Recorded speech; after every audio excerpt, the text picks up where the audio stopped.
मैं एक्चुअली अपना institute start करना चाहती हूँ। मतलब मैं ये चाहती हूँ कि मैं खुद से शुरू करूँ और मैं आपकी रियली हेल्प चाहती हूँ कि आप मुझे प्लान करने में हेल्प करें। तो इसमें आपको अमृत जी लमसम नहीं इकट्ठा करना। आपकी जो इनकम है लेट्स से 30 है, उसमें से 3000 या 5000 रुपीज जो भी आप कर पाए उसको आप एक रेकरिंग फिक्स डिपॉजिट में डाल दीजिए। अब एक क्वेश्चन मेरा जो रहता है आपसे वो ये है कि आपने इंश्योरेंसेस ली हुई हैं, आपके परिवार में सबके पास इंश्योरेंसेस हैं? इंश्योरेंस है, हाँ जी। वो भी मुझे आपसे चेक करना था क्योंकि जैसे अब बिकॉज़ सर मैं एक्चुअली कैंसर सर्वाइवर हूँ। मुझे लगता है लोग है ना इंश्योरेंस को खर्चे की तरह लेते हैं, मैं इंश्योरेंस को सीट बेल्ट की तरह लेता हूँ कि गाड़ी में जब आप बैठे हो तो सीट बेल्ट लगाना जरूरी है। मजा तो बहुत आता है बिना सीट बेल्ट के, पर आपको सेफ्टी फील नहीं होती। Welcome to Fix My Finance Amrit ji. हाँ यहाँ जी। पे आपको पता है कि बेसिकली टीम ने शायद आपको बताया होगा कि हम लोग आपके जैसे लोगों से मिलते हैं और आपके जो भी फाइनेंशियल इश्यूज हैं जो आपको लगता है कि आपको फिक्स करने हैं लाइफ में जिससे आपकी लाइफ आगे जाके स्मूथ हो सके, हाँ तो जी। उसके बारे में हम डिस्कशन करते हैं। जी। तो शुरुआत करते हैं। मैं आपके साथ एक एक्सेल शीट शेयर कर रहा हूँ, तो मैं सारे पॉइंट्स वहां नोट करूंगा ताकि फिर मैं अपना आपको जो है फाइनल वो दे सकूं, ठीक है सर। एनालिसिस दे सकूं। हाँ वैसे जी। मैं कोई सेबी रजिस्टर्ड आईएआरए नहीं हूं, तो आप जरूर इसको किसी से चेक करा लीजिएगा। बट जो भी मेरा एक्सपीरियंस है, जो भी मेरी नॉलेज है, उसके माध्यम से जो मैं बेस्ट कर सकता हूं जरूर करूंगा। हाँ सो जी। जी मैडम, तो आप कहाँ रहते हैं? सर मैं पंचकुला में रहती हूँ। पंचकुला, ओके, हरियाणा। हाँ जी। परफेक्ट। पंचकुला में, ओके। हाँ जी। एंड आप करते क्या है, आपका ऑक्यूपेशन? सर वैसे मैं एजुकेटर हूँ। अभी at present I am a okay, freelance educator और मैं एक हाउसवाइफ़ भी हूँ और टीचर ट्रेनर ओके। हूँ। जहाँ पे भी मुझे ट्रेनिंग के लिए बुलाता है, I go across India and train teachers in the field of oh disability. वाह, हाँ क्या जी। बात है, क्या बात है। हाँ जी। ग्रेट। सो आप अभी मतलब क्या कहते हैं, एज अ फैमिली आप मैरिड हैं और? हाँ जी, मैं मैरिड हूँ सर और मेरी 2 बेटियाँ हैं। ओके। एक बेटी की शादी हो गई है और एक बेटी अभी ग्रेड 10th में है। ओह वाओ, एंड हस्बैंड क्या करते हैं आपके? सर मेरे हस्बैंड एक बिज़नेसमैन है एंड हमारी एक ओके, फैक्ट्री है कटिंग टूल्स की चंडीगढ़ में। ओके। एंड आपकी दो डॉटर्स हैं? हाँ जी। ओके, एंड उनमें से एक मैरिड है? हाँ जी। ठीक है जी, perfect. And presently if I may ask, आपकी इनकम क्या है पर मंथ बेसिस पे? सर अभी तो फ्लक्चुएट करती है क्योंकि फ्रीलांसिंग में कुछ भी फिक्स नहीं होता। लेकिन हम्म। अप्रॉक्सिमेटली अगर बिल्कुल एवरेज करके बोलूँ तो 30 टू 40,000 रुपीज़ तक मैं कर लेती हूँ। समटाइम्स ठीक वो है। भी नहीं होता अगर बिल्कुल छुट्टियाँ जैसे अब एग्ज़ाम्स डेज़ हैं, मार्च है और हम्म। बच्चों के हम्म। पेपर्स एंड एवरीथिंग तो बच्चे डिफरेंट चीज़ों में बिज़ी रहते हैं। तो उसमें सिर्फ़ एजुकेशन जो मैं एजुकेशन देती हूँ या बच्चे जो मेरे पास पढ़ने आते हैं उससे मैं अर्न करती हूँ। तो ट्रेनिंग्स हम्म। वगैरह इस टाइम पे नहीं होती। कंसल्टेंसी भी इस टाइम पे नहीं होती, अदरवाइज़ मैं कंसल्टेंट भी हूँ, तो किसी भी बच्चे को हम्म। या किसी पेरेंट्स को ज़रूरत होती है कंसल्टेंसी की, तो वो कंसल्टेंसी के लिए भी आते हैं। तो डिफरेंट प्रोफाइल गॉट है, इट, सब गॉट मैं डिफरेंट-डिफरेंट चीज़ें करती हूँ। इट। ओके। हाँ जी, बट ऑल अराउंड एजुकेशन आप जो भी करते हैं अराउंड एजुकेशन करते हैं? हाँ जी, अराउंड एजुकेशन। ठीक है। तो आपका इनकम अभी आपने बताया 30,000 पर मंथ, तो आपके हस्बैंड की भी इनकम होगी, तो वो भी ऐड होती होगी। और वैसे आप आपके माइंड में अभी फाइनेंशियली क्या क्वेश्चंस है, आपके क्या थॉट्स हैं जो आप मुझसे पूछना चाहते हैं? सर एक तो क्योंकि म्यूचुअल फंड मैंने सबसे पहले तो मैं ये बोलना चाहूँगी सर कि मैंने बहुत लेट पहली बार लाइफ में सेविंग करनी स्टार्ट किया। मैंने कभी लाइफ में 1 रुपया भी सेव नहीं किया। जो भी फाइनेंशियल ठीक है। डिसीजंस है मेरे हस्बैंड लेते हैं और हम्म। मैंने कभी उनसे भी नहीं पूछा कि वो क्या करते हैं because I have complete faith in him but however sure. While growing up मुझे ऐसे लगा कि शायद हमें सोसाइटी वाइज ही सर बताया नहीं जाता कि बहुत इंपॉर्टेंट होता है विमेन के लिए भी ये समझना कि फाइनेंशियल प्लानिंग इंपॉर्टेंट है, सेविंग्स इंपॉर्टेंट होती हैं, इन्वेस्टमेंट जरूरी होते हैं। तो जब मैंने जी। आपको सुनना शुरू किया कुछ मंथ्स पहले, तब मुझे खुद हम्म। लगा कि ये बहुत इंपॉर्टेंट है कि आप अपनी सेविंग्स करो, फाइनेंशियल वो करो। तो सर फिर मैंने म्यूचुअल फंड्स करने स्टार्ट किए। तो अभी जो मेरी इन्वेस्टमेंट है ग्रेट। मतलब जितना मैंने सेव किया अभी 4-5 मंथ्स मतलब 7-8 मंथ से स्टार्ट किया है और म्यूचुअल फंड्स में स्टार्ट किया है सर सेव करना। तो आप अभी कितना इन्वेस्ट कर चुके हैं म्यूचुअल फंड्स में? सर अभी तक मेरा जो टोटल इन्वेस्टमेंट है वो 60 के 65,000 60 के आसपास है सर। हाँ जी। ओके, 60 के आसपास है, हाँ परफेक्ट। जी। हाँ तो जी। अभी तो मार्केट में थोड़ा सा उछाल ऊपर नीचे हुआ है, तो आई एम श्योर हाँ जी। हाँ जी। उसका आपने भी फेस किया होगा थोड़ा सा ब्रंट। हाँ, लेकिन सर मैंने आप ही से सीखा है कि इट्स परफेक्टली ओके, मार्केट नीचे जाए ऊपर जाए डज नॉट मैटर, आप अपनी सिप्स को कंटिन्यू रखिए। और रादर आपने ये भी बोला था कि इस टाइम पे आपको अपनी सेविंग बढ़ा देनी चाहिए और सिप्स बढ़ा दो, या मतलब अपनी इन्वेस्टमेंट बढ़ा देनी चाहिए। तो मैं सर सिप्स तो नहीं मैंने छेड़ी, लेकिन मैंने फिर टाटा गोल्ड के मतलब ईटीएफ ले लिए थे, जो गोल्ड का ईटीएफ ओके, है। तो वो भी मैंने बाय ठीक कर है। लिया था उस टाइम पे जब बिल्कुल मार्केट डाउन थी, तब ले लिए थे। हाँ जी। तो चलो आपको इसमें शायद कुछ फायदा हुआ होगा। हाँ जी। Great, great. अच्छा, जी। अब आपका प्रॉब्लम स्टेटमेंट क्या है? आपको एग्जैक्टली जैसे आपने बताया कि सेविंग्स है, बट अगर हम इसको थोड़ा और नैरो डाउन करें, डबल क्लिक करें प्रॉब्लम को, कि आपके लिए इमरजेंसी फंड इशू है, या फिर आपके लिए अभी इंश्योरेंस इशू है, कोई डेट है जो आपको इशू लग रहा है, तो क्या आपके लिए मेन इशू क्या है? सर एक तो मैंने जैसे आपको बोला कि मैं बहुत न्यू हूँ, जितना भी मैं सीखती हूँ, जैसे आपको सुनती हूँ वो सीखती हूँ, या थोड़ा रीड करती हूँ वहां से सीखती हूँ। लेकिन अभी जैसे मेरा म्यूचुअल फंड का पोर्टफोलियो है, मेजर इन्वेस्टमेंट जो मैंने किया है 65% लार्ज कैप में है, और ट्वेंटी हम्म, परसेंट मिड कैप में है, और 20% स्मॉल कैप में है। और मेरी एज हम्म, 44 इयर्स है, तो मतलब हम्म, जितना मुझे आपके उससे समझ आया, धीरे धीरे मैं करती गई। और अप्रोक्सीमेटली सर 11 फंड्स हैं जिसमें मैंने निवेश किया हुआ है। तो मुझे ओके, पहला क्वेश्चन मेरा ये है सर कि क्या ये ठीक है, मतलब जब जैसे अगर मैं इवेल्युएट करती हूँ डिफरेंट साइट्स पे जाके, तो वो दिखाते हैं कि आप ओवर डाइवर्सिफाइड हो। लेकिन द पॉइंट इज हम्म, कि मुझे नहीं पता सर मैं ओवर डाइवर्सिफाइड हूँ या नहीं।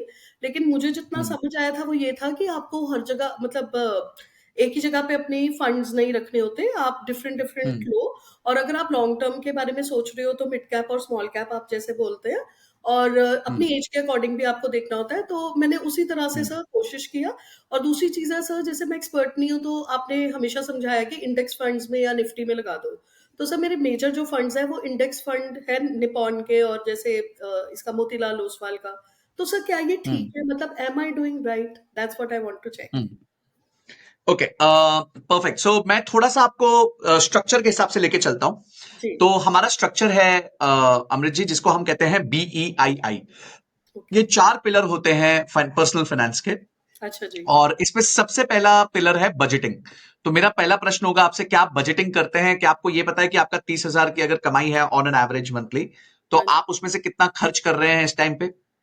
सर मैं जो खुद अर्न करती हूँ, मैं अभी बस अपनी मर्जी, मैं उसको बजट नहीं किया। मैंने आपको बोला ना सर मैं बहुत न्यू हूँ, तो हम्म, मैंने उसको बजट नहीं किया। लेकिन मुझे इतना पता है कि जो मैं अर्न कर रही हूँ अब, उसमें से 16,500 रुपीज मैं हर महीने म्यूचुअल फंड में डालती हूँ। इतना बस सर अच्छा, मैंने तो अभी आपका start- MF का मैंने- SIP जो है 16,500 का है इस टाइम। हाँ जी, तो सर मैंने अभी बिल्कुल स्टार्टिंग पॉइंट है, तो इसलिए मुझे इतना पता नहीं है।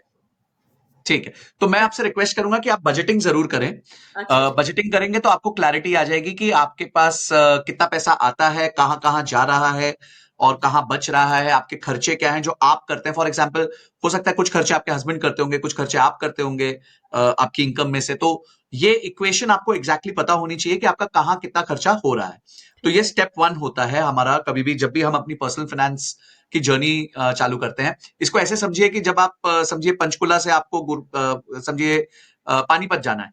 तो हाँ जी। पंचकुला से पानीपत जाने के लिए जब आप गूगल मैप्स खोलते हैं, तो गूगल मैप सबसे आप पहले आपकी करंट लोकेशन मांगता है। हाँ तो जी। फिर आप बताते हैं हम पंचकुला में हैं, या फिर वो ऑटो फेच कर लेता है जीपीएस से, और फिर आप बताते हैं आपको पानीपत जाना है। तो इसी तरीके से लाइफ में जब आपको कहीं जाना है, उससे पहले फाइनेंस में ये पता होना चाहिए आप हैं कहाँ। तो हाँ जो जी। आपकी करंट लोकेशन है वो आपकी बजटिंग से पता चलेगी आपको, कि आप ठीक। क्या आपका खर्चे किस हिसाब से चल रहे हैं। ठीक है। सेकंड पॉइंट जो है वो मेरा वो होता है ई मतलब इमरजेंसी फंड। तो मैं आपसे पूछना चाहूंगा अमृत जी, कि आपका इमरजेंसी फंड यानी किसी प्रकार का फिक्स डिपॉजिट आपके पास हो, किसी प्रकार का कोई साइड में फंड हो, चाहे वो आपके हाथ में कैश पड़ा हो, कुछ आपके पास किसी प्रकार का इमरजेंसी फंड क्रिएटेड है क्या? सर ये मेरा सेकंड वो है, मतलब स्टेप जो मैं लेना चाहती हूँ, बिकॉज इसके बारे में मैंने कभी सुना, मतलब सोचा ही नहीं था इस तरह से। जैसे एफडी मैंने बहुत बार सुना है कि लोग एफडी करते हैं एवरीथिंग, और मेरे हस्बैंड भी करते हैं। लेकिन ऐसे नहीं मैंने सोचा कि ये इमरजेंसी फंड क्रिएट करना होता है। जैसे आप कहते हो कि 1 ईयर का तो एटलीस्ट आपके पास होना चाहिए, जी, 6 मंथ्स टू 1 ईयर। तो सर जी, उसके लिए मैं आपकी वो चाहती थी कि इसको कैसे प्लान कर सकती हूँ, मतलब क्योंकि इमरजेंसी बहुत फंड के लिए बढ़िया। तो आपको लमसम अमाउंट चाहिए होता है ना सर। तो जैसे लमसम कैसे इकट्ठा करूँ, उसको कैसे प्लान करूँ, तो कैसे करूँ तो सर? इसमें आपको अमृत जी लमसम नहीं इकट्ठा करना। आपकी अच्छा, जो इनकम है लेट्स से 30,000 रुपीज है, उसमें से 3,000 या हुँ, 5,000 रुपीज जो भी आप कर पाए, उसको आप एक रेकरिंग फिक्स डिपॉजिट में डाल दीजिए। अच्छा जी। तो हम इसको ऐसे मानते हैं कि आप 30,000 कमाते हैं और आपके फॉर एग्जाम्पल खर्चे हैं 10,000 रुपए। मैं उदाहरण ले रहा हूं, हाँ आप जी, बजटिंग करके अपने खर्चे निकाल लीजिएगा। तो जो आपके खर्चे निकलते हैं उसका 12 महीने अगर हमारे को रीच करना है तो हमें 1,20,000 रुपए की फिक्स डिपॉजिट चाहिए। तो अगर हम महीने की 5,000 रुपए डालने लग जाएं तो हमारा 24 महीने के अंदर जो है फिक्स डिपॉजिट इतना बन जाएगा कि हमारा इमरजेंसी फंड क्रिएट हो जाएगा। कभी भी इमरजेंसी फंड के लिए आपको लमसम पैसा नहीं डालने की जरूरत है। बहुत लोग इससे डर के इमरजेंसी फंड क्रिएट ही नहीं करते हैं। जी, तो मैं कहूंगा कि पहले चाहे हम 3 महीने पे आ जाएं कि भाई हमारे पास 30,000 रुपए की एफडी हो, तो हम सेफ हो जाएंगे कि 3 महीने का हमारे पास पैसा पड़ा है। फिर 6 महीने लेके जाएं, फिर 9 महीने लेके जाएं, फिर 12 महीने लेके जाएं। ऐसा जरूरी नहीं है कि एक ही दिन में आपके पास 12 महीने 24 महीने का पैसा होना चाहिए। तो आप 3 महीने का भी आपका खर्चा अगर आप जमा कर पाए तो मेरे हिसाब से वो पहला स्टार्टिंग पॉइंट होगा। फिर 6 महीने का हो जाएगा, फिर 10 महीने का हो जाएगा, फिर 12 महीने का हो जाएगा। तो ऐसे करने के लिए आप जो 30,000 रुपए कमा रहे हैं उसमें से जो कर पाए, 2,000 कर पाए, 3,000 कर पाए, जितना पैसा डाल सके वो एक रेकरिंग डिपॉजिट में, जो भी बैंक आप यूज करते हैं, चाहे स्टेट बैंक हो गया, कोई मतलब गवर्नमेंट बैंक्स हो गए या प्राइवेट बैंक्स हो गए, क्योंकि सारे बैंक्स में गवर्नमेंट की एक सिक्योरिटी होती है कि 5 लाख रुपए तक आपका डिपॉजिट जो है वो सेफ रहता है, उस पर इंश्योरेंस होती है। तो ये मेरी आपसे रिक्वेस्ट होगी कि आप अपना इमरजेंसी फंड जरूर क्रिएट करें, नहीं तो आपके लिए वो एक प्रॉब्लम हो सकती है। थर्ड चीज जो मैं आपसे पूछना चाहूंगा वो है कि क्या आपके ऊपर किसी प्रकार का उधार है?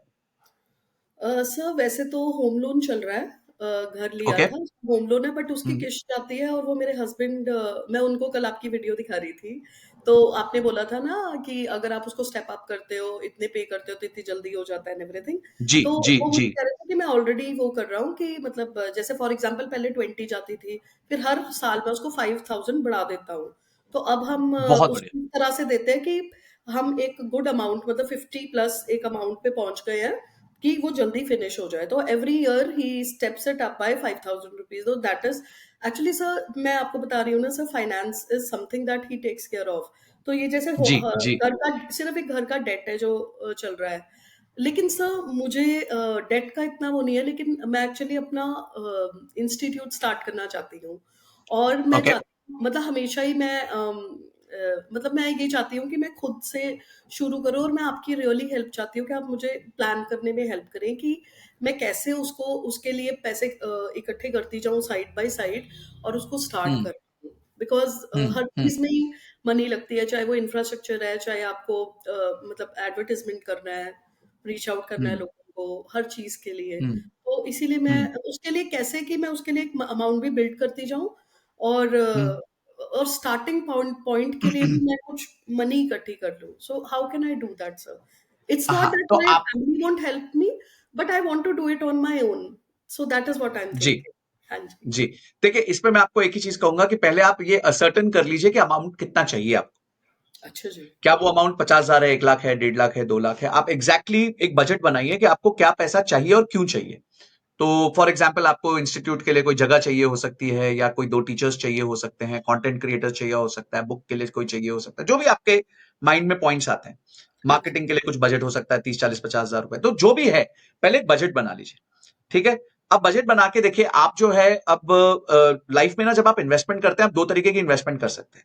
एक तो आप नौकरी कर रहे हैं या फिर आपकी कोई इनकम है जिसके माध्यम से आप एसआईपीस करके एक लॉन्ग टर्म वेल्थ क्रिएट कर सकते हैं। पर अगर आपके पास कोई ऐसी अपॉर्चुनिटी है जिसमें आप बिजनेस कर सकते हैं, स्टार्टअप कर सकते हैं, तो instead of investing 100% money in SIP, आप उसमें से कुछ पैसा रोक के जो है अपने ड्रीम के लिए, अपने विजन के लिए, अपने खुद के स्टार्टअप के लिए जो आप चाहते हैं उसके लिए निवेश कर सकते हैं।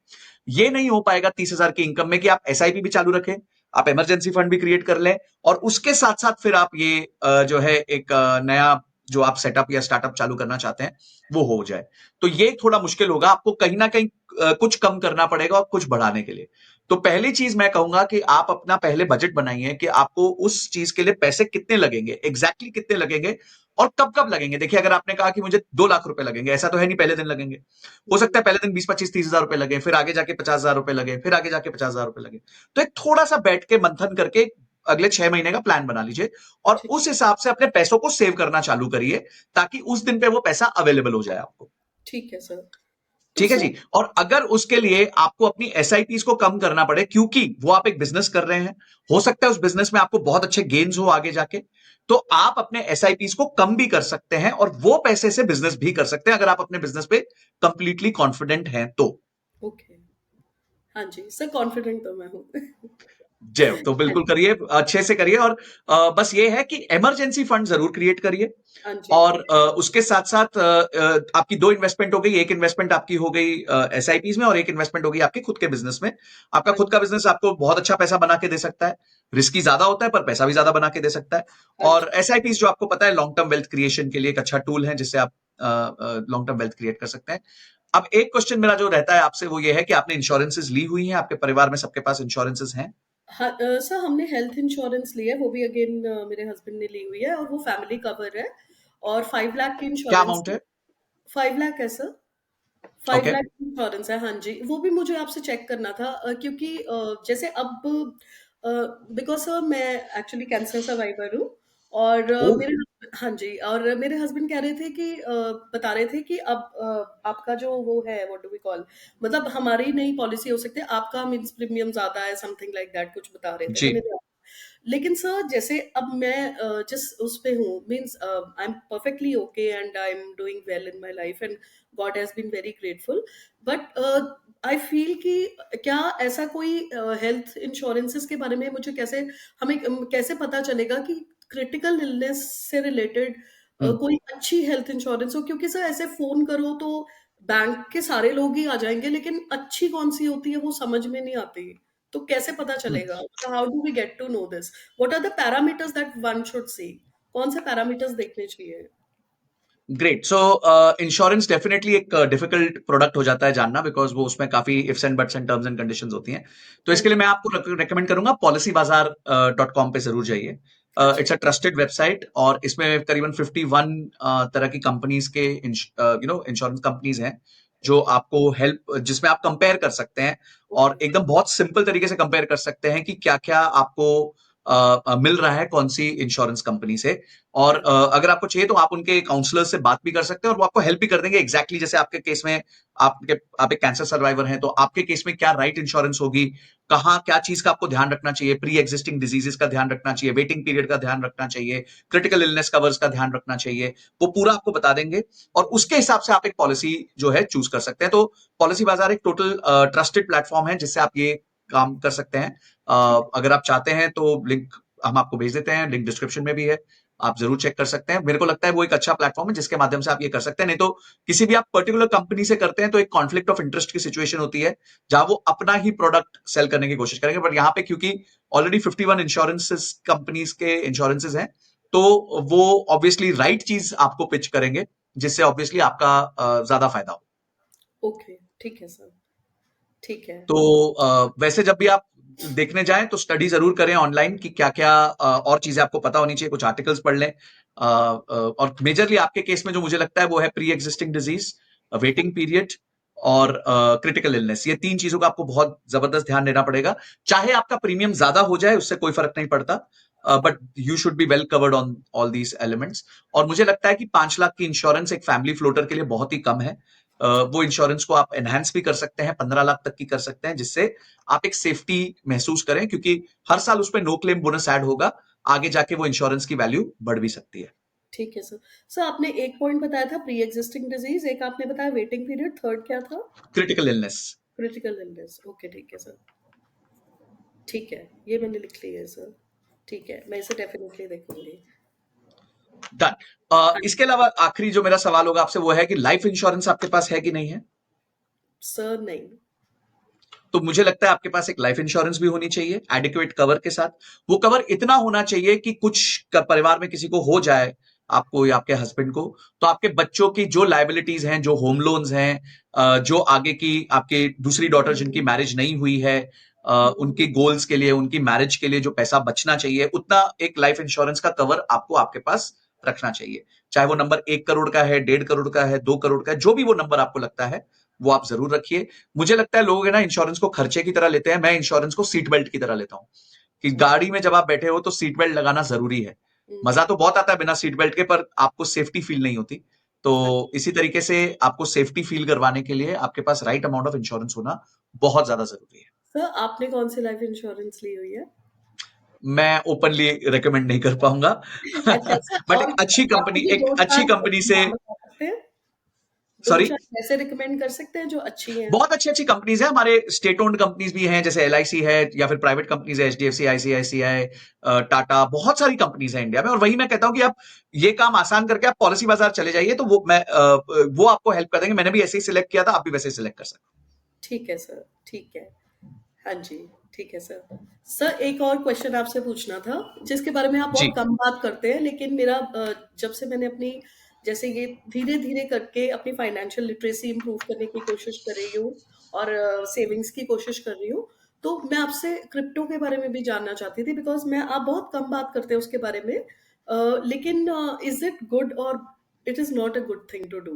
एंड इज़ इट लीगल और is it not legal? So what is the right thing sir? तो आपने सही कहा, मैं क्रिप्टो के बारे में बहुत ज्यादा बात नहीं करता हूं। हाँ जी। देखिए, क्रिप्टो एक एसेट क्लास है, जैसे हर एक चीज एसेट क्लास होती है। इक्विटी होता है, डेट होता है, गोल्ड होता है, रियल एस्टेट होता है, बॉन्ड्स होते हैं, हाँ जी। बहुत कुछ एसेट क्लासेस होती है। उसी तरीके से क्रिप्टो भी एक एसेट क्लास है। और ऑब्वियसली क्रिप्टो एक बहुत हाई रिस्क एसेट क्लास है। हमने अभी पीछे देखा कैसे बिटकॉइन जो है पहले 70,000 था, फिर डोनाल्ड ट्रंप के प्रेसिडेंट बनने के बाद वो 1 लाख हो गया, फिर अब वापस 85,000 आ गया। तो इतना वेरिएबिलिटी झेलना हुँ, हर इन्वेस्टर के बस की बात नहीं होती हुँ, है। लॉन्ग टर्म में डेफिनेटली बिटकॉइन और ये सब ने वेल्थ बना के दी है। और बट अभी इंडिया में इसके लीगैलिटी को लेके क्वेश्चन हमेशा रहते ही रहते हैं। ओके, टैक्सेशन बहुत ज्यादा है इस पे, इस टाइम पे। हाँ जी, आपका 1% टीसीएस भी कटता है, 30% आपको गेन्स पे भी देना पड़ता है। सेट ऑफ नहीं होता, एक कॉइन से पैसा कमाया, दूसरे में लॉस हो गया तो उसका सेट ऑफ नहीं मिलेगा आपको। जैसे यहाँ क्या होता है कि हम अगर कोई शेयर खरीदते हैं, उसमें प्रॉफिट हो गया, किसी में लॉस हो गया, तो उसको हम सेट ऑफ कर सकते हैं। हुँ, यहाँ क्रिप्टो में नहीं कर सकते। तो बहुत सारे ऐसे रूल्स एंड रेगुलेशन है जिसके माध्यम से अभी क्रिप्टो बहुत ज्यादा अडेप्टेबल और ईजी नहीं है इंडिया में।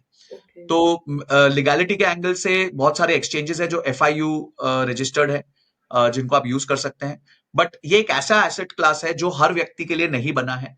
ये उनके लिए बना है जो बहुत हाई रिस्क ले सकते हैं। और अगर आपका मन करता भी है अमृत जी हाँ जी, इसमें पैसा डालने का, तो आपको अपने निवेश का मुश्किल से 5% इसमें डालना चाहिए। हुँ, उसमें भी ऐसा नहीं कि आप कोई मीम कॉइन और ये सब में डालें, थोड़े अच्छे जो रोबस्ट बड़े कॉइन्स हैं, जिनका नाम आप सुनते जाते हैं, जिनकी मार्केट कैप सबसे ज्यादा है, उसी में निवेश करें। क्योंकि इसमें लार्ज कैप में रहने में भी फायदा मिल सकता है आपको। ओके, तो मेरा बस यही कहना होगा, हाई रिस्क एसेट है, क्लैरिटी अभी बहुत ज्यादा नहीं है, टैक्सेस बहुत ज्यादा है। अगर हुँ, फिर भी आपको इन्वेस्ट करना है तो बहुत छोटे कैपिटल के साथ, अगर आप समझिए 10,000 इन्वेस्ट करते हैं तो 500 रुपए, मैक्सिमम 1,000 रुपए टाइप्स तक के साथ आप इसमें निवेश कीजिए, कि कल को ऊपर नीचे कुछ होता है तो आपके बड़े पैसे पे इंपैक्ट नहीं आता उसका। ठीक है सर। सर इसमें जैसे कहते हैं कि अगर नहीं समझ सर जितनी मेरी समझ आई मुझे जी। जितना मैंने थोड़ा बहुत देखा कि अगर आपको बिल्कुल ही ना समझ आए तो ईटी इनका भी कोई ईटीएफ होता है उसमें डाल दो। क्या ठीक होता है ऐसे करना? सॉरी। क्रिप्टो का कोई ईटीएफ होता है सर कि इफ वो कहते हैं क्रिप्टो के कि ईटीएफ इंडिया में नहीं है, इंडिया के बाहर है। पर हम पर इंडिया में इंडिया में कुछ प्लेटफॉर्म्स जो हैं, हाँ वो जी। आपको क्रिप्टो में एसआईपी करने देते हैं। तो अच्छा, आप वो सर्च कर लीजिए, वो क्रिप्टो के एसआईपीज आपको अलाउ करते हैं, तो आप अपना खुद का एक बास्केट बना सकते हैं। अच्छा और जी। उसमें मंथली बेसिस पे 500,000 रुपए, जो भी आपको सही लगता है, जो भी आपका हाँ, रिस्क के हिसाब से आप डालना चाहते हैं, आप डाल सकते हैं उसमें। हाँ जी। और सर जब आप कहते हो एफआईयू रजिस्टर्ड तो एफआईयू का फुल फॉर्म क्या है? Financial intelligence unit. अच्छा जी, ठीक है सर। हाँ जी। तो ये बेसिकली, मैं इसलिए ज्यादा क्रिप्टो की बात नहीं करता, क्योंकि I don't think so it's a mass product. ये थोड़ा हाई रिस्क प्रोडक्ट है और कुछ सेट ऑफ इन्वेस्टर्स के लिए सूट करता है। हाँ जी। जी सर।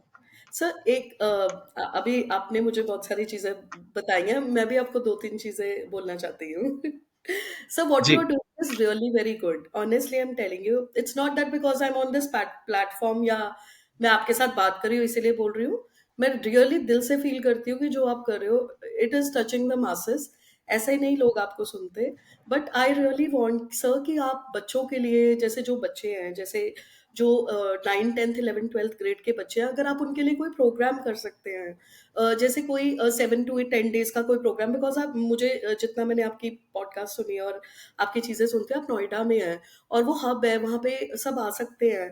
अगर आप कोई ऑफलाइन या ऑनलाइन प्रोग्राम स्टूडेंट्स के लिए कर सकते हैं 9 to 12 के लिए, it would be really good, because मैंने देखा सर उसकी इतनी ज्यादा जरूरत है, एंड वी रियली जी, नीड जी, people like you to actually give right kind of guidance. अभी जैसे नेट पे जाके आप इतना सारा मटेरियल देखते हो लेकिन उसका कोई फायदा नहीं है, आपको कोई इंसान चाहिए जो आपको बिल्कुल सिंपल भाषा में समझा दे। तो वो जी। Sir I was really thinking that I really wanted, and if you can do some project with the government it would be fabulous, with the schools also sir, seriously I am telling you. देखिए ma'am, आपका I think manifestation true है। अभी recently मेरी किसी से बात हुई है बहुत बड़ी चेन में स्कूल में, they also want me to do a curriculum for them. तो देखेंगे, अगर भगवान की कृपा रही और उनका आदेश रहा तो डेफिनेटली ये हो जाएगा।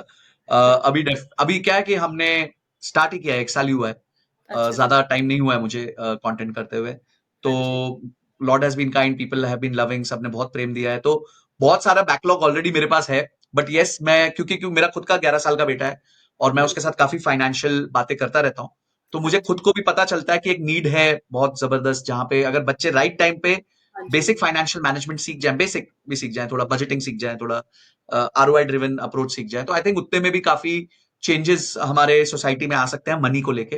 हाँ बिकॉज जी। I am very worried about जो जेंजी जिस तरीके से पैसा उनका बिहेवियर है पैसे के साथ या हाँ जी। रिलेशनशिप है पैसे के साथ, वो काफी स्कैरी होते जा रहा है टाइम टू टाइम। तो मैं खुद भी चाहूंगा, but thank you so much ma'am, आपने इस बात को मेरे पे रखा। हाँ एंड जी। मैं डेफिनेटली अपनी टीम को भी बोलूंगा इसको एक्सेलरेट करे। हाँ जी। और जब यूजर्स बोलते हैं तो हम उसको बहुत सिंसियरली उस बात को लेते हैं, तो आई विल डेफिनेटली ट्राई कि मैं कुछ ऐसा सर करूँ। आपकी वजह से मैंने इसी महीने मार्च में, ये मैंने कहा कि एक चीज नई चीज स्टार्ट करती हूँ, मैंने अपनी बेटी को अभी एग्जाम खत्म है उसके, उसे बोला है कि सबसे पहले जाके बैंक में एक अकाउंट खुलवाओ, every month you have to go and you have to put some money into it. तो that very is the nice. First thing I have done, because I feel कि education starts from home, and I really as an बिल्कुल। Educator also I feel कि मैं तो आपसे सीख रही हूँ, अपने बच्चे को सिखा रही हूँ, लेकिन इट वाज सो गुड आपके जैसा इंसान बच्चों को मोटिवेट कर पाए। और सर कभी भी कोई सेशन की ज़रूरत हो, I hope we can reach out to you. Absolutely, आपके पास अब टीम का नंबर है, सो यू हाँ कैन रीच जी। Out to me. हाँ एंड जी। Thank you so much Amrit ji thank you for so all your time, and thank you so much for coming on Fix My Finance. Thank you. Thank you so much sir, it was such a pleasure meeting you, and I am really very thankful for your guidance sir. Thank you ma'am, thank you. Thank you, bye sir. तो ये थी अमृत जी, जो एक cancer survivor है, और cancer survivor होने के बावजूद भी अपने लिए फाइनेंशियली सोच पाती हैं, डिसीजन ले पाती हैं। उन्होंने कहा कि पहले मैं नहीं सोचती थी, आपकी वीडियोस के बाद सोच रही हूं, यानी उन्होंने ट्रांसफॉर्मेशन के लिए एक्शन लिया। आप क्या एक्शन ले रहे हो? क्या आपने कोई एक्शन लिया अपने ट्रांसफॉर्मेशन के लिए, या फिर अभी भी वीडियो देख के यही सोच रहे हो, यार मैं तो कल से निवेश करूंगा, जो इस दुनिया की सबसे बड़ी बीमारी है, मैं कल से करूंगा। आज से करिए, आज से चेंज लेके आइए, छोटे छोटे एक्शन लीजिए, आपको सेटिस्फैक्शन होगी कि आपने अपनी फाइनेंशियल जर्नी को इंप्रूव करने की कोशिश की। मेरे से सहयोग चाहिए, डिस्क्रिप्शन बॉक्स में लिंक है फिक्स माय फाइनेंस का, आप उस गूगल फॉर्म पे जाके अपना फॉर्म भर दीजिए, मेरी टीम आप तक रीच आउट करेगी। और इसी तरीके से आप भी मेरे चैनल पे फीचर हो सकते हैं, जहां पे मैं आपकी प्रॉब्लम सॉल्व करूंगा, और आपकी प्रॉब्लम के साथ साथ वो पता ही नहीं कितने हजारों लाखों लोगों की प्रॉब्लम सॉल्व कर देगा, ये हमें पता नहीं होगा। तो इसी तरीके से इस पूरी सीरीज को प्यार देते रहिए, आप लोग बहुत प्यार दे रहे हैं ऑलरेडी इस सीरीज को, और मैं चाहूंगा कि इसमें आप भी पार्टिसिपेट करें, शामिल हो, लोगों के साथ शेयर जरूर करें, क्योंकि सबकी लाइफ जर्नी अलग होती है, पर प्रॉब्लम स्टेटमेंट्स मोटा मोटी सबकी सेम होती हैं। इससे बहुत सारी लर्निंग्स लोगों को मिलेंगी, क्योंकि ये लाइव केसेस हैं जो मैं आपके साथ डिस्कस कर रहा हूं। इनसे पहले मैं कभी नहीं मिला, आप ही के सामने मिला हूं, और आप ही के सामने पूरा हमने ये सीरीज को रिकॉर्ड करके आपके लिए प्ले किया है। बाकी तो मैं बहुत कुछ बताता रहता हूं भाई, जाके चैनल पे देख लीजिए, वीडियो शेयर कर लीजिए, चैनल को सब्सक्राइब करके घंटी दबा दीजिए, और अगली वीडियो तक जय हिंद जय भारत।